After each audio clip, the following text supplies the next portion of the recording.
Welcome guys, and in this video I'm going to show you how I can fix Koorui monitor no sound. So basically it's a simple issue. So Koorui monitors doesn't have any speakers. What you can do is basically use audio output.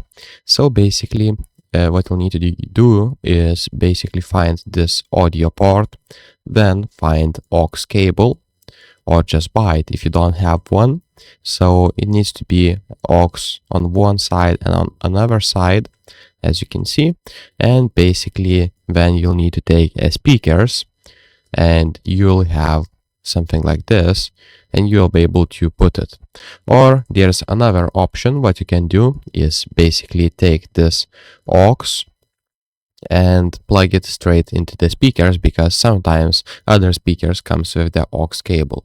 So if this video was helpful, please make sure to subscribe to guide to everything, comment down below for the algorithm, and see you in the next one.